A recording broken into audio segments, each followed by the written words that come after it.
Essa palestra vai ser dividida em 3 partes, talvez. Assim, uma que eu vou explicar um pouquinho sobre conservadorismo, um pouquinho sobre o que eu considero que é a cultura pop, que o pessoal confunde muito cultura pop com cultura popular, não são a mesma coisa.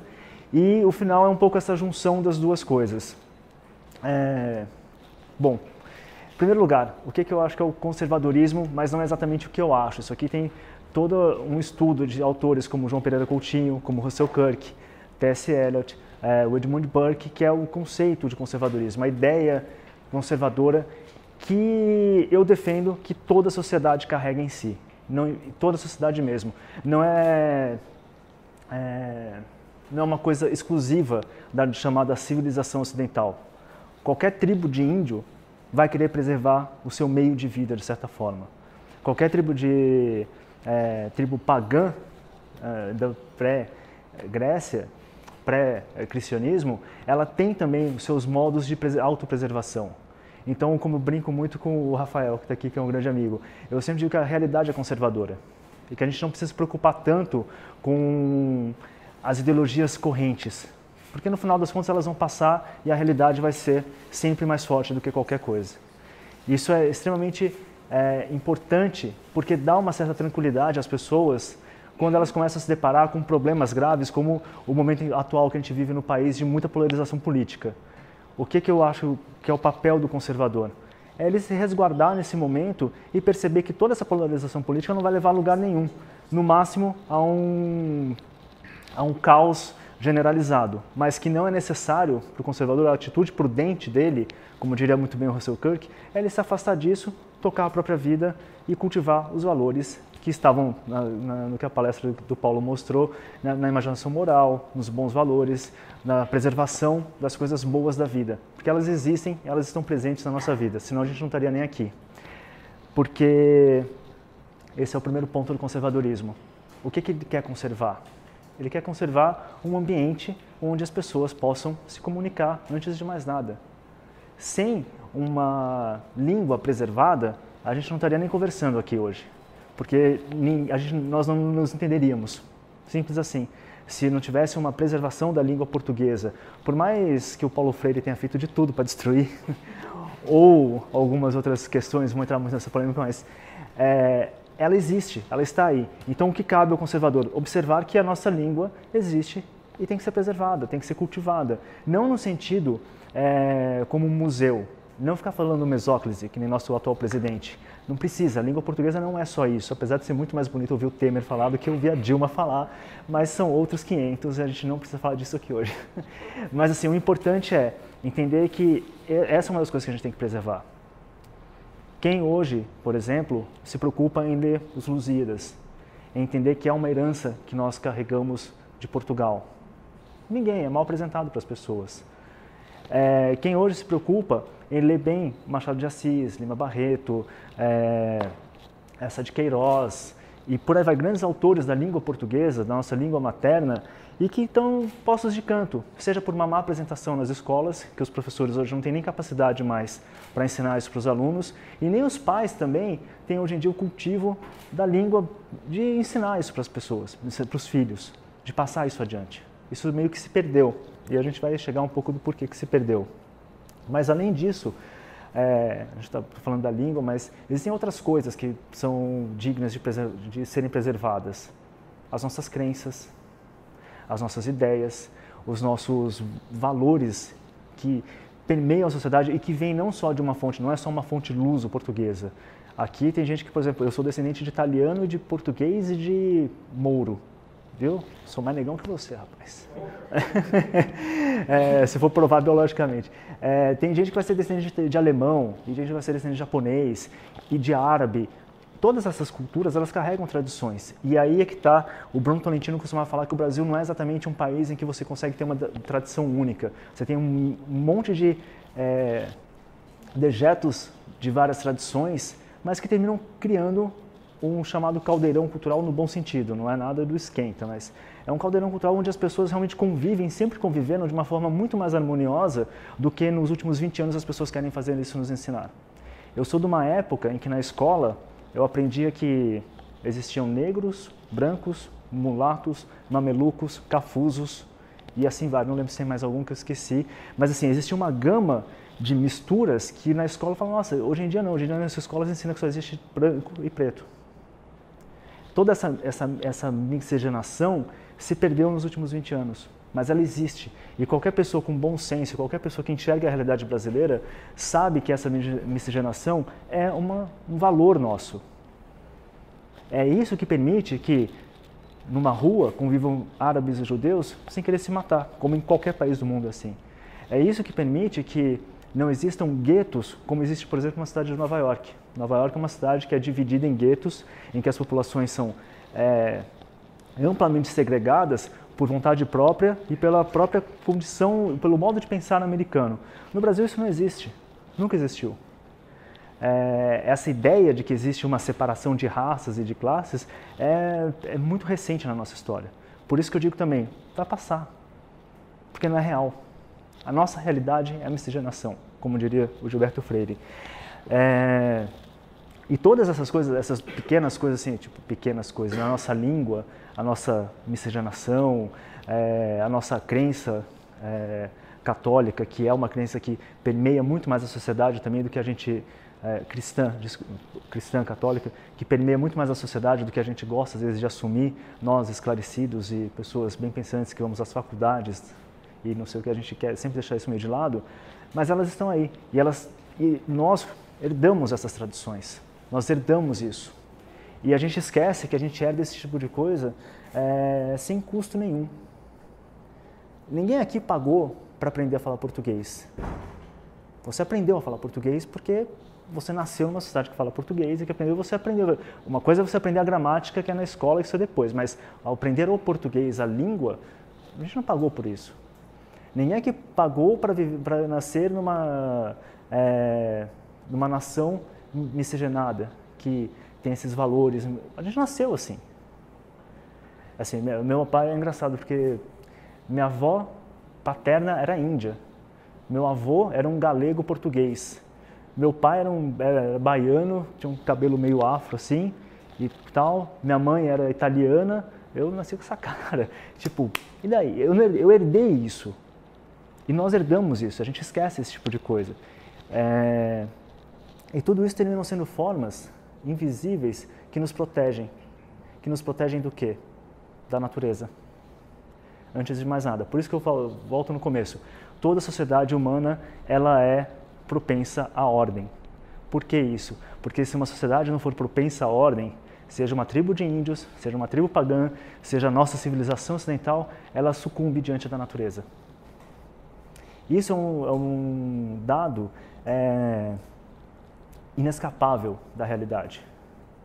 Toda vez que você tenta ir contra a natureza vai te engolfar, num certo sentido. É sempre um embate entre homem e natureza. O embate, quando eu digo ir contra, é você querer perverter todas as leis da natureza. Não aceitar aquelas que são naturais, não aceitar que existem coisas que são incontroláveis e que você, na verdade, tem que se adaptar e muitas vezes tentar conviver com essas dificuldades, mas você precisa desse senso de ordem, porque senão não existe sociedade. E a medida mesmo de como isso é importante é a própria existência hoje de 7 bilhões de pessoas na Terra. Se nós não tivéssemos essa sensação, essa busca pela ordem, nós não seríamos hoje 7 bilhões. Nós seríamos menos. Talvez já estivéssemos extintos. A natureza não quer o homem habitando ela. Isso é evidente. Qualquer um que já... Alguém aqui já acampou? Quem aqui já acampou? Você já acampou. Você já acampou. Qual que é a sensação de você, de repente, se ver sem comida no camping?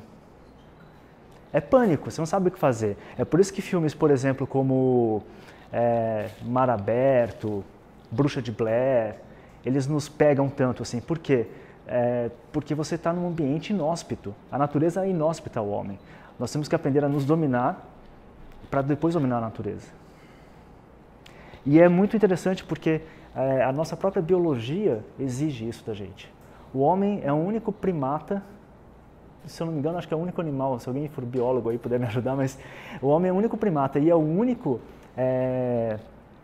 animal, inclusive da natureza, em que ele precisa cuidar da sua cria por mais de 3 anos.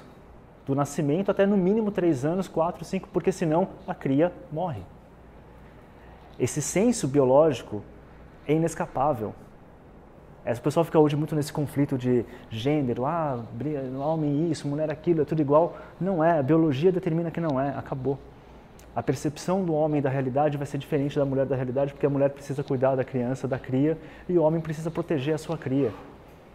E para ele ter a vontade de proteger a cria, ele precisa saber que aquela cria é dele, porque senão ele afasta a cria e ele deixa morrer. Isso é biológico. O Carlos é médico, ele sabe disso melhor do que eu. Isso é uma ordem natural que a gente tem que aceitar e que existe e que é muito maior do que qualquer ideologia. Então eu entendo que o conservador vai ser a pessoa que vai perceber essas coisas e vai, primeiro, se resguardar de ficar entrando em tudo quanto é briga possível por aí, porque não precisa, porque ele só vai aumentar o conflito. Segundo, ele vai ter a tranquilidade de poder se dedicar às coisas boas da vida, às coisas que realmente importam na vida. O que são as coisas boas da vida? O que são as coisas que realmente importam na vida? É a sua família, são seus amigos, é a sua cultura, mas a cultura não é salvação. É a sua comunidade. Uma coisa que eu estava conversando com o Carlos agora há pouco, né? Que a gente estava discutindo aqui um pouco essa coisa da ideia desse espaço de conversa e de discussão. É importante que esse projeto avance, independente de aparecerem seres extraterrestres, tipo eu e o Paulo, para vir aqui do tipo, somos iluminados e vamos falar para vocês qual que é o caminho das pedras. Não, é preciso que a própria comunidade aqui se encontre, converse, troque ideias e descubra, dentro da realidade de Barretos, o que tem de bom para ser preservado aqui. É assim que se combate as ideologias do mundo. Não é planejando uma reviravolta, nossa, nós vamos aqui criar uma revolução conservadora que vai apagar toda a visão progressista que impera hoje no país. Não é assim que funciona. Isso é uma lição que você encontra desde Edmund Burke, quando ele fala sobre... Edmund Burke é um dos maiores teóricos políticos da história, fez uma análise esplêndida da Revolução Francesa. Ele falava, são os pequenos batalhões que fazem a diferença. Pequenos batalhões nesse sentido de pequenas comunidades que se colocam contra esses avanços ideológicos. E se colocam contra no sentido de autopreservação. Então, conversando com o Carlos, é extremamente importante que esse projeto continue, porque é um projeto de cunho conservador no bom sentido. De apresentar ideias e de se discutir ideias entre vocês, entre as coisas que acontecem aqui, entre como participar, como uma pequena comunidade de pessoas em Barreto pode participar de uma conversa universal, culturalmente universal. Não para mudar, mas para participar. Isso é bem importante. Então, o princípio conservador é esse, de pensar localmente, pensar e viver bem o que acontece à sua volta. O conservador, ele não é apesar de, em determinados momentos, ele pode sim se colocar como uma opção política, ele pode sim, deve até interferir em certas questões, certos debates, mas o principal fator é ele se preocupar com essas pequenas coisas que são muito mais importantes do que a grande disputa política, por exemplo, que acontece no país hoje em dia. Isso daí para mim, é como eu penso, assim. Quem acompanha, não sei se alguém acompanha o canal ou não acompanha, mas quem acompanha meu canal sabe que, assim, eu não falo de política no canal, a menos que eu tenha convidados que vão lá para falar. Eu não discuto polêmica besta do dia a dia. Não faço nada disso. Por quê? Porque eu sei que se eu fizer isso, eu vou rebaixar tudo o que eu acredito. Eu vou rebaixar a própria ideia da cultura. A cultura não é para ficar discutindo política de gênero, política de raça, cota na escola, não é para discutir isso. Isso é periférico. E se você tiver a discussão voltada para as coisas boas da vida, para as coisas que realmente importam, essas ideologias elas vão se dissipando. E a gente vai chegar lá, nesse ponto. Acreditem, vai se dissipar. Isso daí é mais ou menos o que eu tinha para falar sobre conservadorismo, e depois nas perguntas é mais legal assim. E aí como que isso se coaduna com o que o Paulo apresentou e com o que eu considero que é a cultura pop? Ele apresentou vários autores que viveram um grande período de crise da nossa história, que foi o começo do século XX, com 2 guerras mundiais. E que, em meio à desordem do mundo, eles buscaram resgatar uma ordem através da imaginação. C.S. Lewis, Tolkien, T.S. Eliot, que ele citou, o próprio Russell Kirk trabalhavam nisso daí. Mas ao mesmo tempo em que esses autores faziam isso, surgia na história da humanidade um avanço técnico que criou o que a gente chama de cultura de massa. E que todo mundo sabe o que é uma cultura de massa, que é no final do século XIX e começo do século XX. Com essa cultura de massa, novas formas de divulgação cultural surgiram, novas formas de produção cultural surgiram. Entre elas, 3 que eu considero realmente os 3 pilares do que eu chamo de cultura pop, que é o advento da história em quadrinho, que é o advento do disco, do LP, que começa ali no final do século XIX, primeiro em cera, depois em vinil, o que torna mais popular. A revolução do vinil foi mais forte do que o que pode se considerar hoje a revolução da internet para a música, assim, porque os discos eram muito mais... Os discos de cera, eles quebravam muito facilmente. Tipo, qualquer coisinha quebrava, e os de vinil, por mais que eles arranhem, eles tinham uma durabilidade muito maior. E a outra coisa foi a invenção do cinema. Essas 3 formas de arte, que são artes de massa, elas não são artes populares no sentido de... para mim, popular é muito do artesão que faz repente, que toca o repente. É o violeiro, que está aqui, não sertanejo, o violeiro, tá? Que toca música caipira. Para mim, esse é a cultura popular. É aquilo que tem a raiz mesmo na própria comunidade, tudo. A cultura de massa é outra coisa, a cultura pop é outra coisa. É essa que vem nessa grande renovação industrial, que é uma renovação. Muita gente hoje tem uma visão errada da Revolução Industrial, da Revolução do Paulo também, né? Que a gente fala, nossa, a Revolução Industrial foi um horror, tal, não sei o quê. Foi nada. Se a gente tem hoje em dia computador, tem aguinha, café, é por conta da Revolução Industrial. A gente vive hoje de uma forma que qualquer senhor feudal morreria para viver.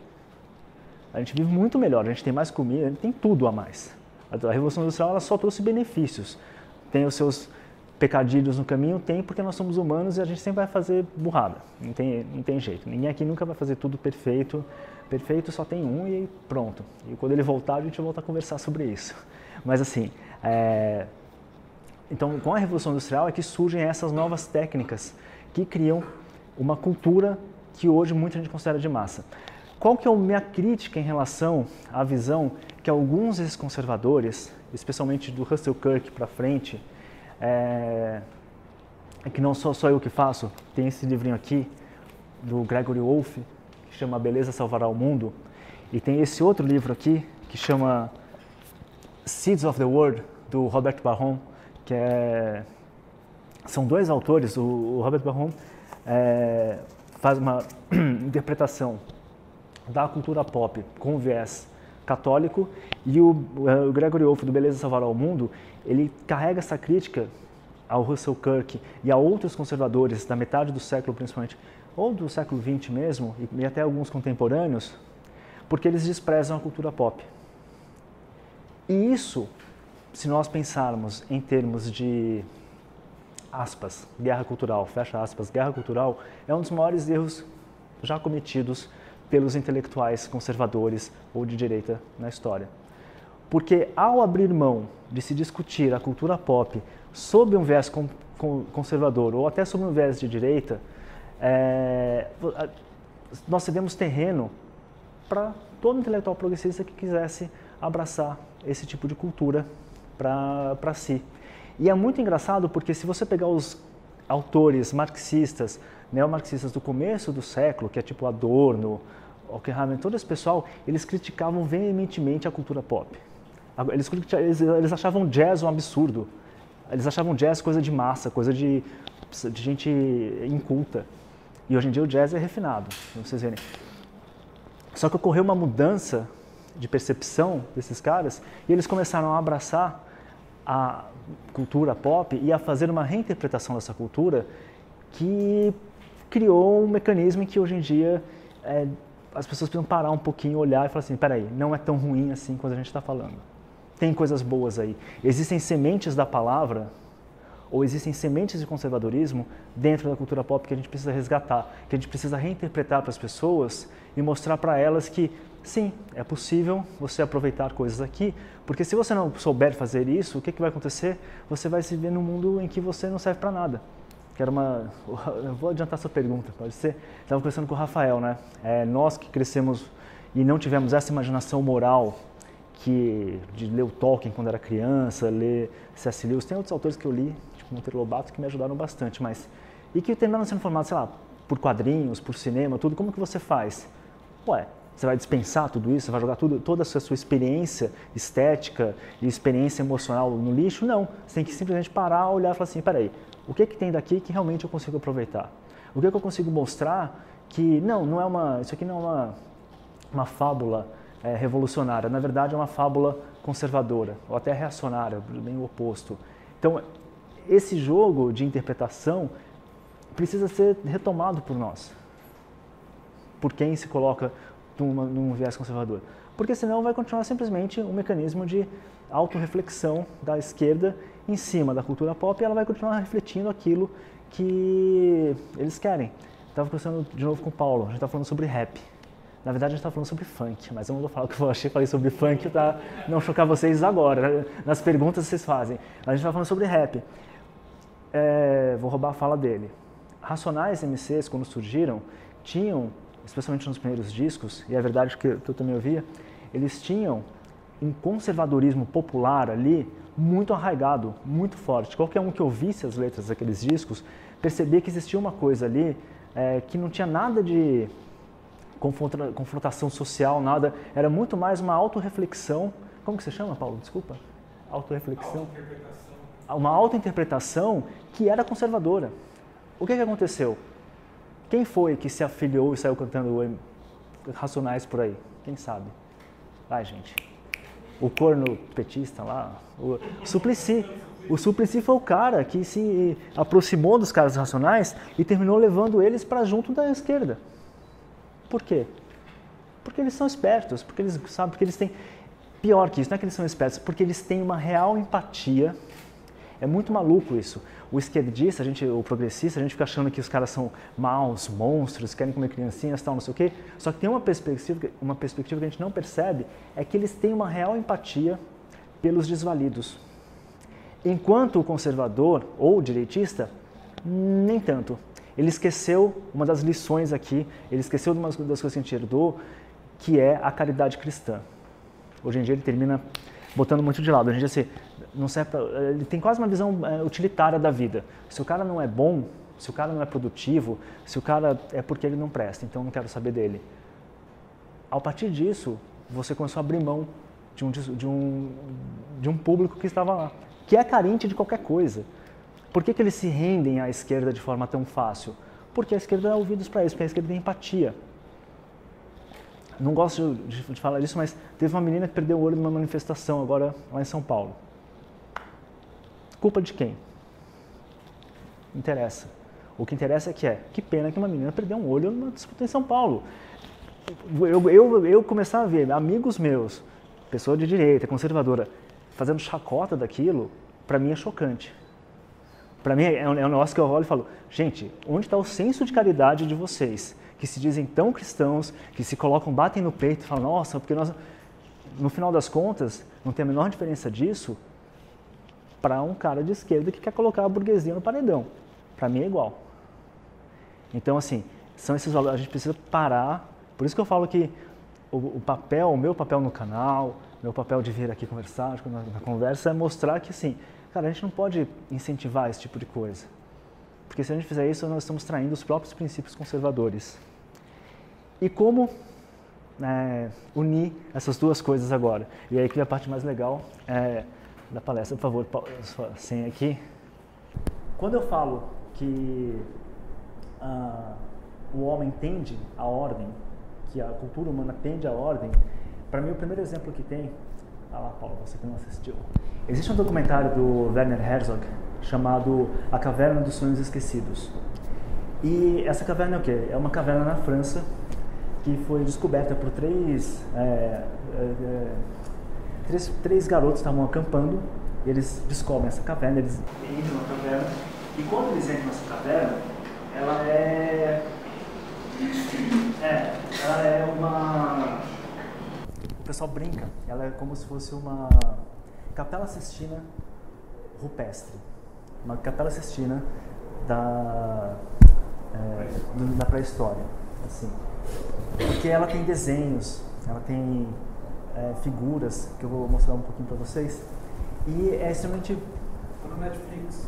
Ah, tá no Netflix agora? Oh, eu não sabia, tá no Netflix. Eu assisti esse documentário, na verdade, lá em São Paulo, no Cine Sesc, em 3D. É um negócio impressionante, assim. The cave, it was so powerful. Every night I was dreaming of life. These images are memories of long forgotten dreams. Will we ever be able to understand the vision of the artists across such an abyss of time? Nesse momento, dos nossos ancestrais de 30 mil anos atrás, de certa forma, eles comunicam a realidade deles para nós muito melhor do que qualquer artista contemporâneo que você vai em qualquer galeria por aí. Isso, para mim, é enriquecedor. Você vai falar, nossa, peraí, eu estou vendo uma imagem de 30 mil anos atrás e que me toca muito mais do que se eu entrar numa galeria de arte moderna hoje em dia e ver uma pilha de qualquer coisa lá. Detalhe, vocês vão falar assim, mas isso é uma pinturinha que meu filho faz na parede de casa. Não, por quê? Essas cavernas, ela é uma caverna, então ela tem reentrâncias, ela tem profundidade e tudo. E quando esses artistas desenhavam, eles usavam essas reentrâncias e essas profundidades para criar movimento, forma, para criar músculo nos animais. Mais ainda, se você ver essas palestras, essas cavernas elas não são cavernas claras, não tem luz natural entrando. Você precisa iluminar com tochas, senão você não enxerga nada. Detalhe, quando você ilumina com tochas, parece que os animais estão se movendo. O próprio Herzog, ele fala que ele considera isso como se fosse um proto-cinema. É sensacional esse documentário, sério. Assistam. Que é um proto-cinema. Isso é, na hora que você vê isso, fala, peraí, do que ele está falando? Ele está falando isso mesmo? Você fala, não, ele está falando isso. Então, o nosso animal, o nosso ancestral, de 30 mil anos atrás, já tinha os rudimentos daquilo que a gente considera hoje em dia o cinema. Com 3D e tudo. Porque é legal isso, quando você vê, parece que realmente o animal está vindo em cima de você.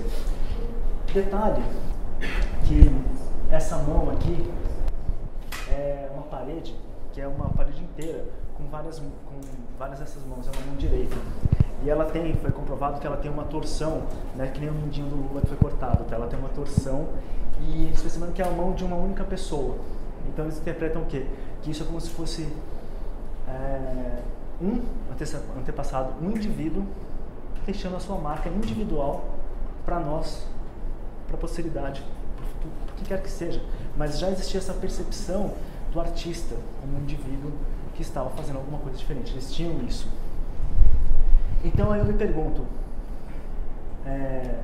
se há 30 mil anos atrás, no meio da natureza, dentro de uma caverna, sem uma estrutura tecnológica qualquer, o homem conseguia demonstrar esse ordenamento artístico, esse ordenamento espiritual até, por que isso não acontece hoje na cultura pop? O que impede que isso aconteça? Nada. Isso acontece, ela existe.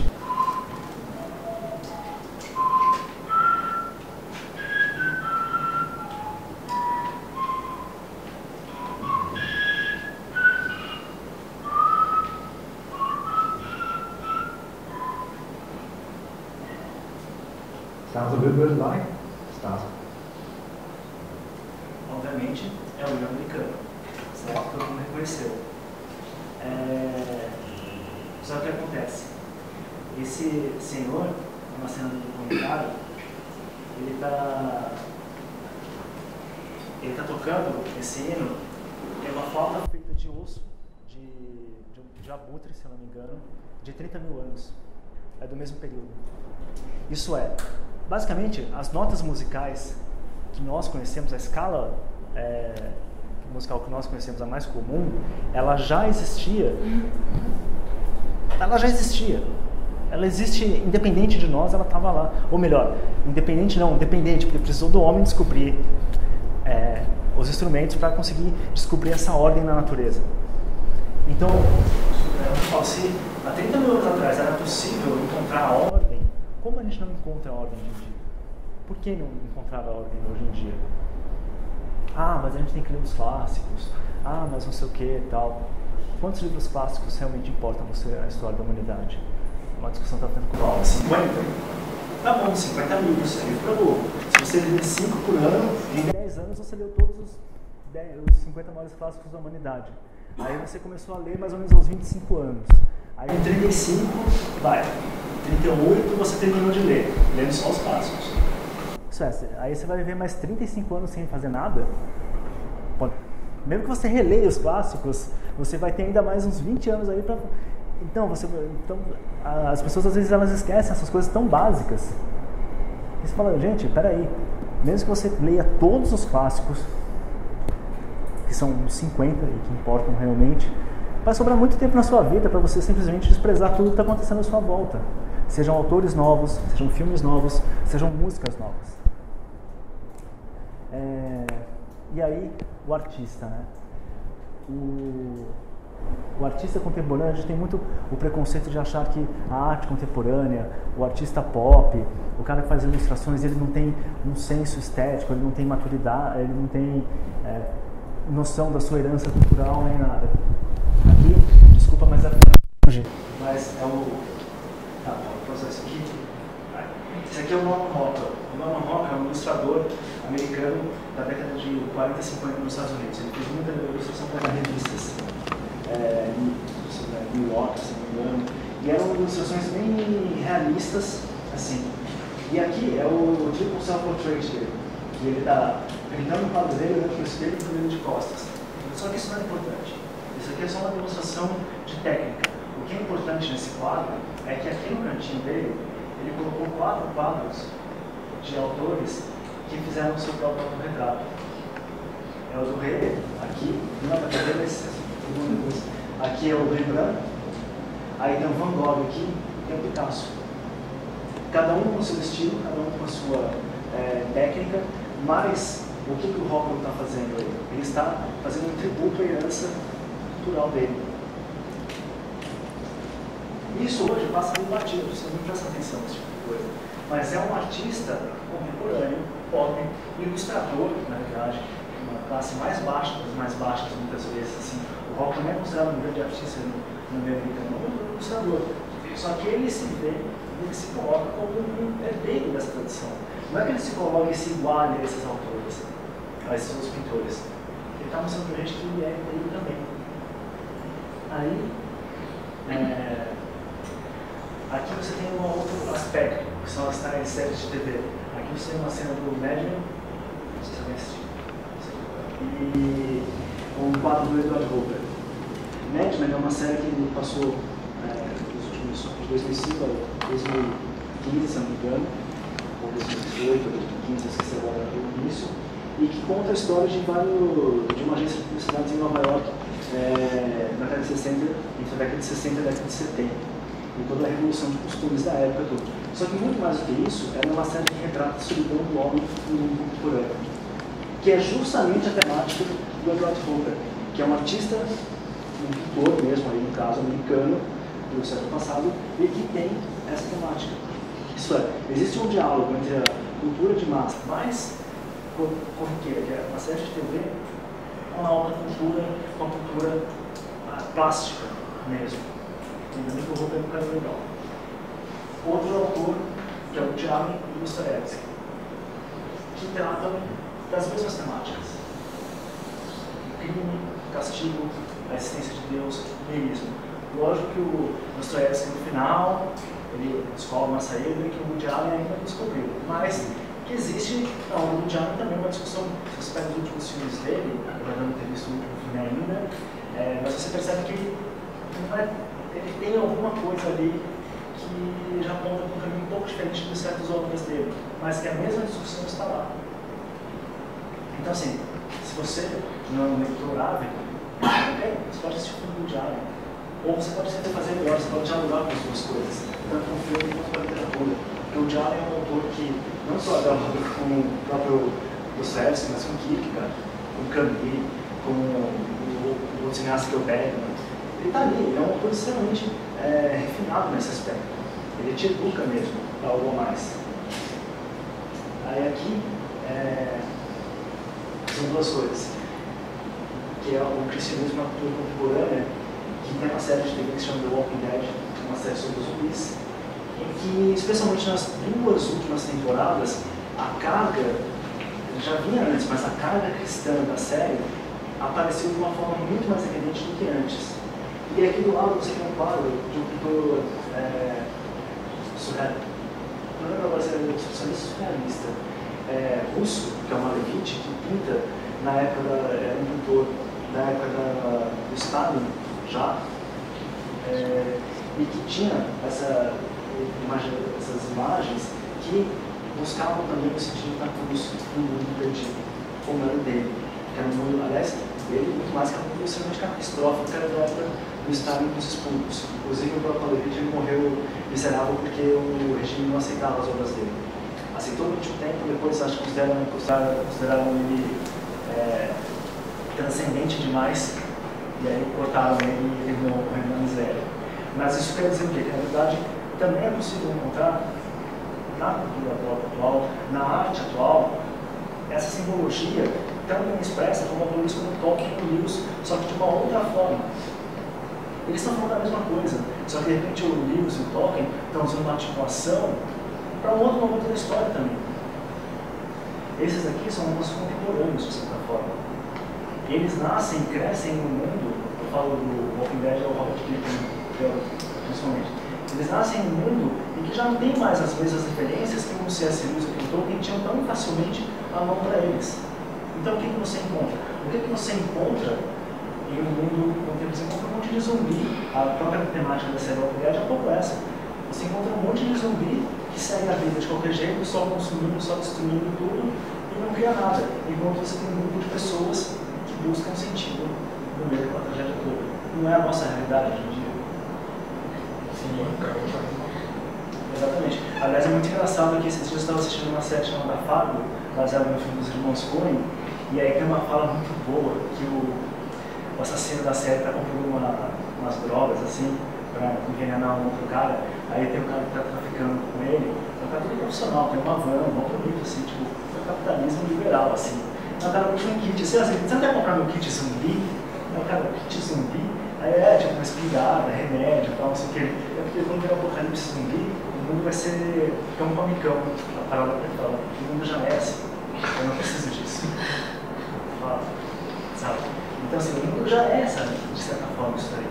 Como que a gente sobrevive? E essa série, normalmente eles dão esses sinais pra gente.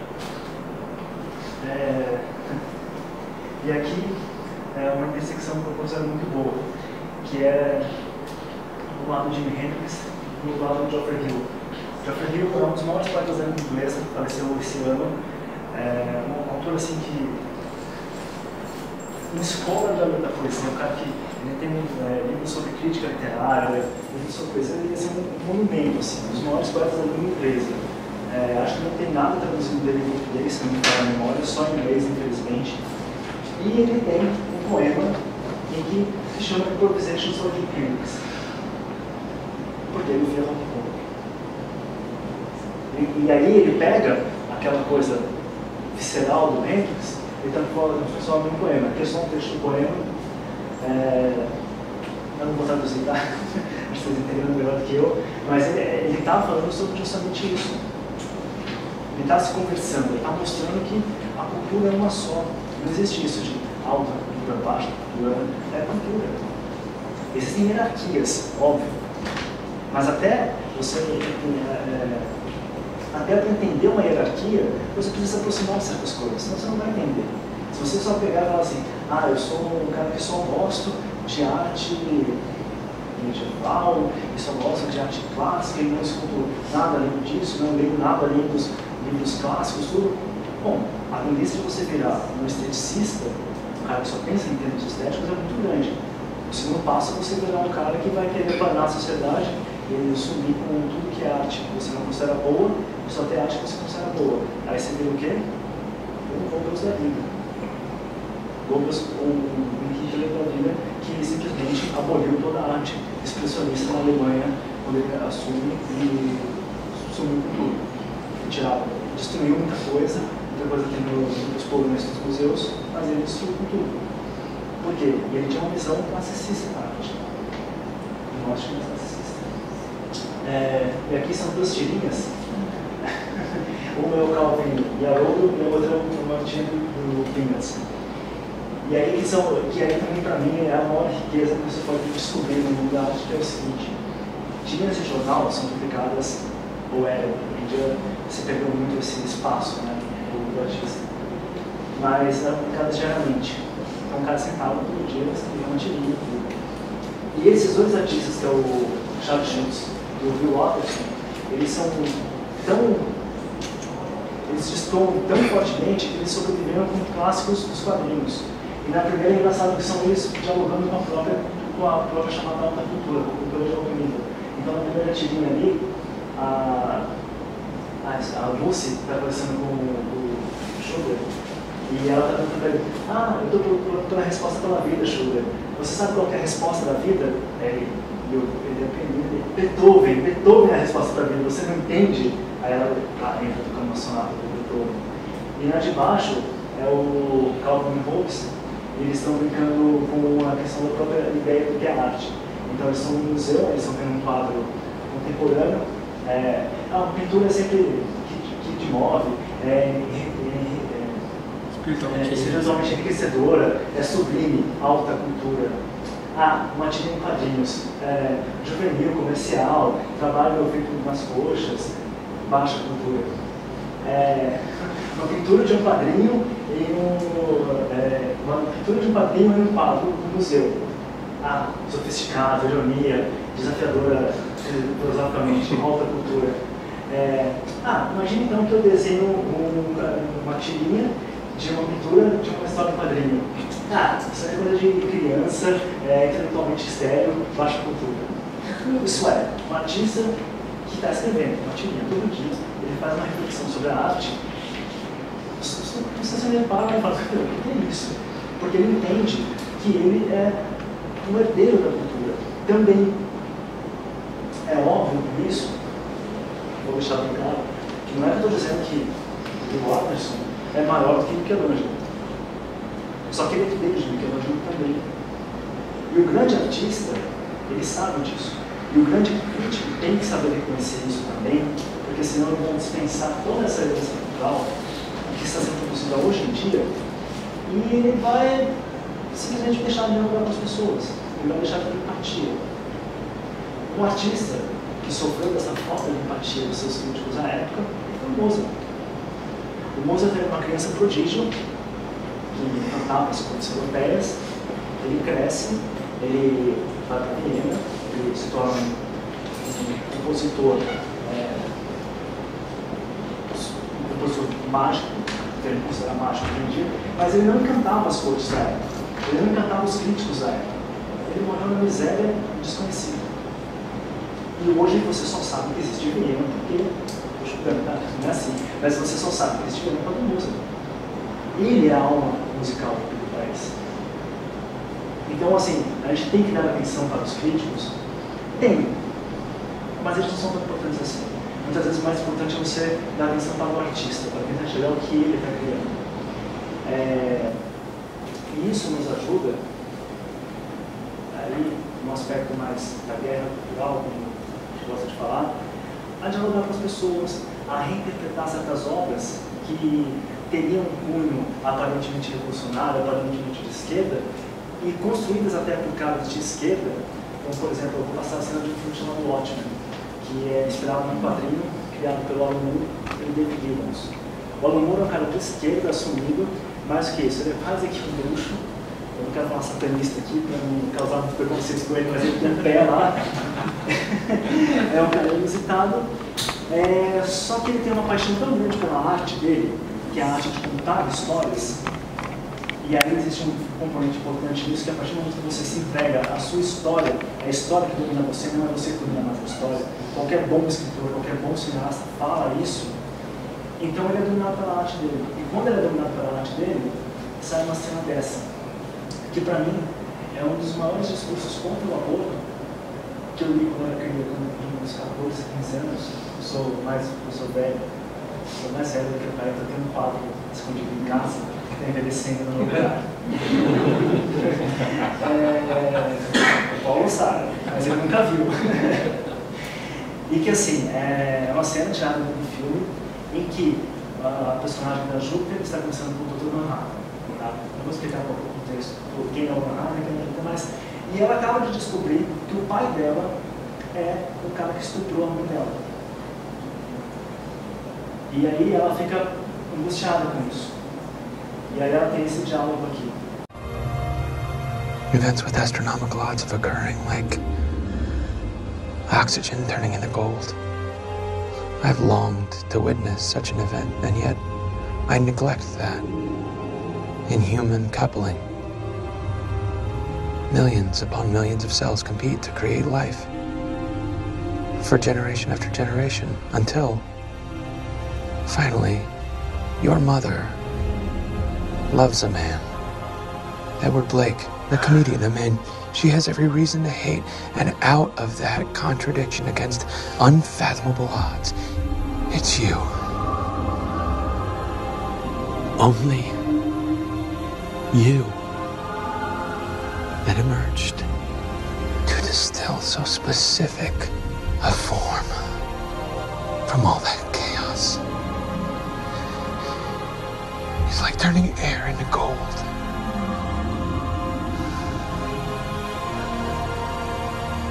A miracle. And so, I was wrong. Now dry your eyes. Mas se você tiver a oportunidade, por favor, leia os quadrinhos, não veja o filme. Se você tiver a oportunidade, leia os quadrinhos, não veja o filme. Eu só botei a cena para ilustrar. O filme é bom, mas os quadrinhos são maravilhosos. Chama o Watchmen, de verdade. Mesmo que você fale assim, mas eu não sei ler quadrinhos e tal, tenta, vai por mim. Era isso, gente, tipo, minha parte aqui acabou, a gente pode ir para as perguntas agora. E vem para cá, Paula. Vai.